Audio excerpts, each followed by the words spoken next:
So I'm joined now by former National Security Advisor during the Trump administration, H.R. McMaster, the retired Lieutenant General, is a senior fellow at the Hoover Institution. He's also the author of the book Battlegrounds, The Fight to Defend the Free World, where he looks at the U.S. relationship with Russia among a wide variety of other topics, using his previous vantage points at the White House and with the military. The first chapter of that book, by the way, is Fear, Honor, and Ambition, Mr. Putin's Campaign to Kill the West's Cow. We'll get there in a second, HR, but I want to start with the latest on the ground in Ukraine. You spent time as a National Security Advisor. If you're in the White House Situation Room right now, what are you advising? How are you advising the president to get this war to an end as quickly as possible?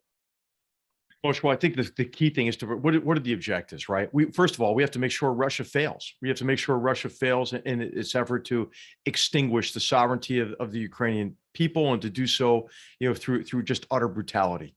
And the second is, the second really critical aspect of this now for an objective is to try to mitigate the humanitarian crisis, and of course try to prevent escalation of the war to a broader war, and maybe even the prospect of nuclear war. So these objectives can be in tension with one another, but there's a lot that we can do if we focus on those objectives in particular. So I think first of all, let's help the Ukrainians more. Let's do more to help them defend themselves, and in particular to contest the air and the maritime domains.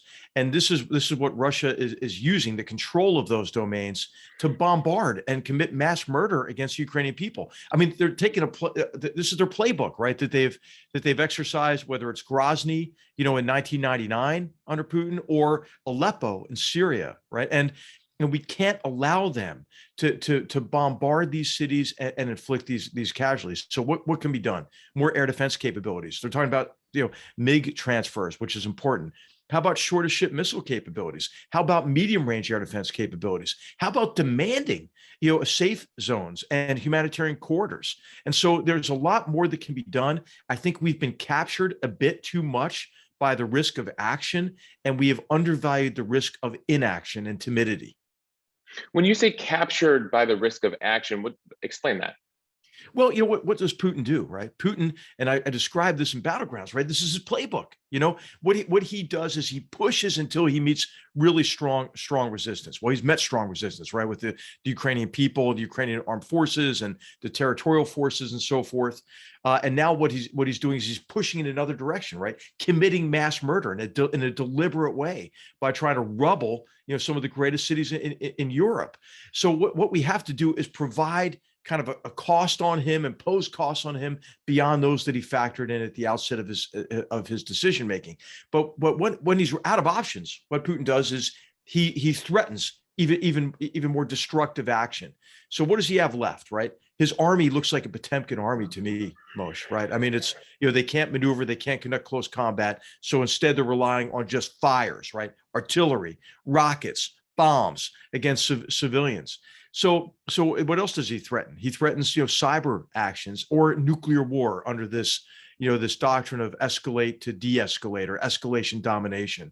And so, I mean, not that you want to take capricious actions that could lead to a broader and more destructive war, but hey, let's call him on it, and let's do everything we can right now. What are we waiting for in terms of, hydrocarbon sanctions, for example? That's 59% of his exports. So I think, we're going to have to pay more for gas, right? But we've had to pay more for gas in 2008. We had to pay more for gas in the 1970s. Okay, I think it's a small price to pay to save the Ukrainian people from the hell that Putin is thrusting them into. Though this is all short of putting U.S. troops on the ground or engaging, starting to try to build out a no-fly zone. When do we consider those actions? Because it seems like until now, the military aid and the sanctions, Putin doesn't really care about those. I think we have to consider it now, Moshe. Now, this is not without risk, and I'm not saying that we have to do it immediately, but we have to consider it now, right? The estimates are that Putin will murder 1 million people and create 6 million refugees, right? Are we just going to watch that and lament it and send the Ukrainian people our deepest condolences? Now, I'm not suggesting that we're being inactive, right? We're doing as much as we can, I think, now to provide them with, not as much as we can. We're doing a lot, I should say, not enough maybe, to provide them with more defensive capabilities, right? Stinger, missiles and anti-tank missiles and so forth. But you say we could be But sending more of those. we could be sending more of those, and we could be sending additional weapon systems. So if we're going to backfill Polish MiGs for them to give the Ukrainians, why don't we backfill Polish T-72 tanks, right, with Abrams tanks, and give them tanks? Why don't we? Why don't the French and the Italians have a great medium range air defense system? Why don't we train the Ukrainians on that and allow them, and give them to employ in Western Ukraine, for example? How about shore-to-ship missiles? Remember when the Iranians gave Hezbollah a shore-to-ship missile and they sunk an Israeli naval vessel? How come the Ukrainians don't have those capabilities? We have more sophisticated shore-to-ship missiles than the Iranians could get their hands on. So, I mean, I think there's a lot more we could do to help the Ukrainian people protect themselves, right, and to prevent these really, the next episodes in mass murder that Putin is going to inflict on them.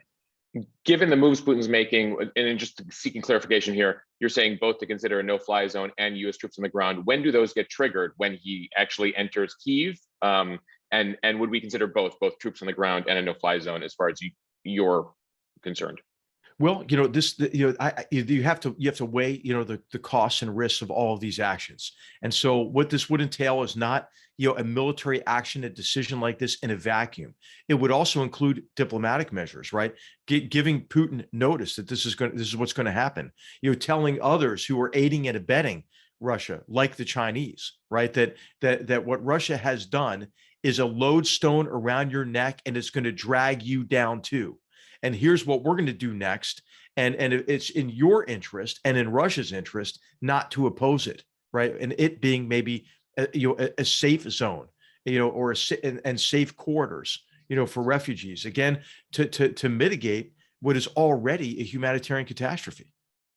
So as far as you're concerned, should this be started? Should plans be drawn up, and should the administration start threatening or implying that they might do this within a matter of days? I mean, how urgent is the situation as far as you're concerned? Well, it's urgent now, right? I mean, there are already over 1 million refugees, right? Already. Yeah, and we've seen the harrowing scenes of, Russia, promising a ceasefire and then attacking those who were fleeing besieged cities and murdering them. So, I really think the time is now, right, to have this conversation, to talk about the options, to make it clear to the Russians that this is maybe the next step. Now, we've done this before. What I can't understand is, why did we just run away, right? Why did we close our embassy? Now I know we would have put some of our diplomats in a tough spot. Why did our advisors leave, right? Think about the invasion of Georgia in 2008. Secretary of State Condoleezza Rice flew to Tbilisi. She didn't run away. We didn't withdraw our diplomats. We sent our Secretary of State to the capital city, right? And so I think that what we did early is portray weakness.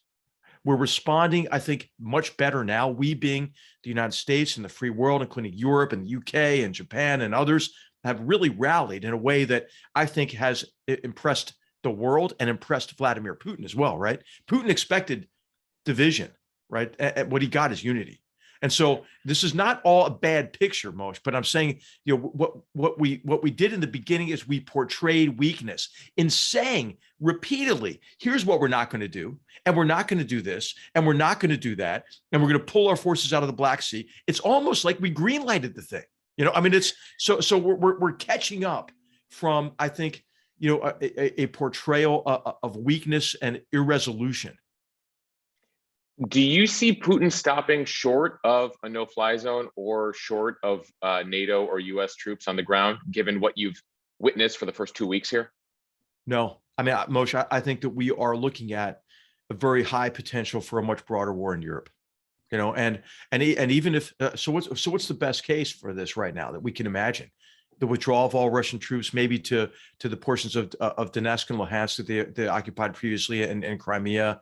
But Russia would still have Ukraine under its thumb, right? Russia would not stop its aggression. Look what it's done across Europe. It's already occupied Belarus, essentially. It's weaponized migrants on the Polish border. It's encouraging Serbian separatism to rekindle, the horrible ethnic violence in the Balkans. It's enabling the serial episodes of mass homicide, which is the Syrian civil war, right? I mean, the list goes on. And so Vladimir Putin, I think, has demonstrated his permanent kind of hostility to the West. And this is a man, people say, is he rational? Is he irrational? He is a man who is obsessed. He's obsessed with restoring Russia to national greatness. And that's in response to his really deep sense of honor lost associated with the breakup of the Soviet Union. And his number one priority, right? Number one priority is to reestablish Russian influence over the former territories of the Soviet Union.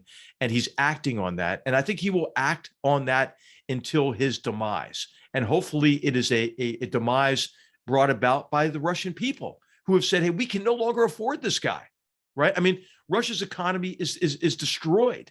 And Russia is now a pariah in the world. And how long does that go on? I want to get to a couple more things. We just have a couple minutes here. The scenario you lay out, how do we prevent World War III? How do we prevent, in a scenario where we have a no-fly zone, we might have to shoot down a Russian jet, vice versa, there's dogfights. How do we prevent this from escalating to a situation that, we haven't seen since the Cuban Missile Crisis? How does the US engage? How does the world engage, stop Russia without Armageddon? Yeah. Well, the key thing is, we're all riding right now on the Ukrainian people, right? The Ukrainian people have inflicted tremendous losses on the Russians, far beyond what they anticipated, right? All of Putin's assumptions were wrong. So now, confronting him with that reality, all of your assumptions were wrong.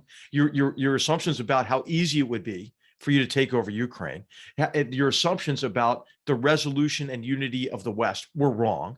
Now, hey, you're living in a different world, Mr. Putin, and here's your only way out. We need to give him a way out, but it's got to be a tough way out. And Moshe, it's way overdone. As a historian, I hate to use facile analogies, but hey, does this not look like 1939 to you?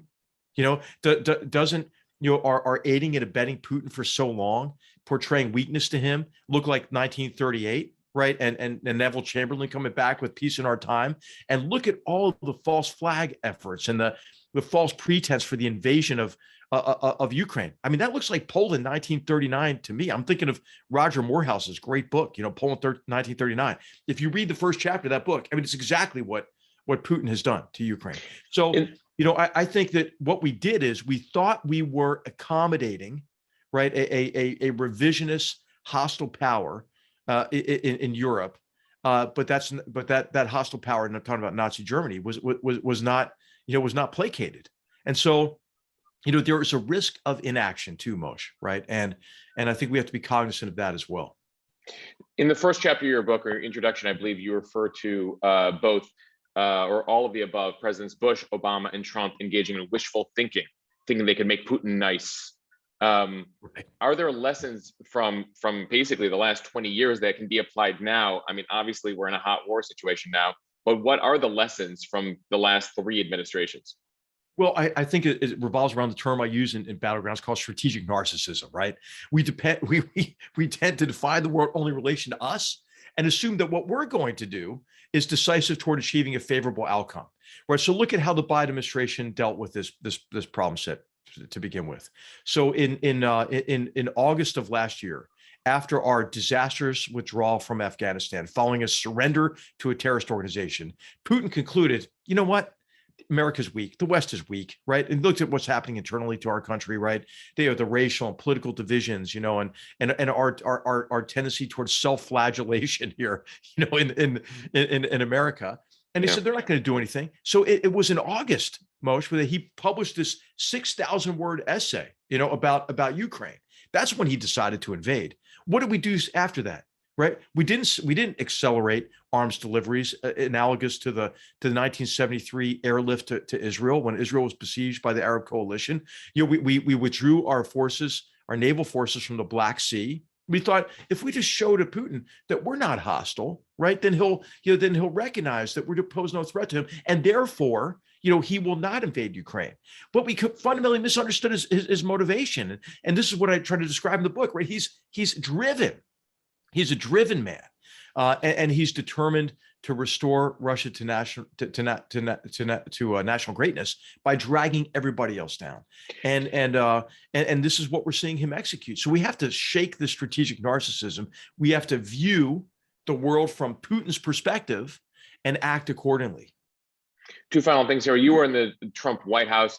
Are there things you think that last White House did and the former president did that empowered Putin to be doing what he's doing today? Well, yeah, President Trump himself gave Putin space, right? Because he held out this prospect, right? That, Putin's just misunderstood. I can get I can get a good deal with him. Wouldn't it be great if we have a great relationship?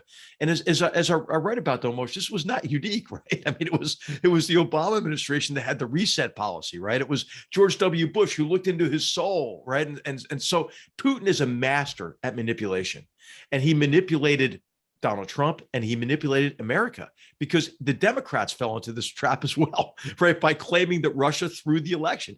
Russia doesn't give a damn who wins our elections, as long as a large number of Americans doubt the legitimacy of the result, because what they want to do is create a crisis of confidence where we lose faith in who we are as a people. That's why 80% of Russian bot and troll traffic is on issues of race.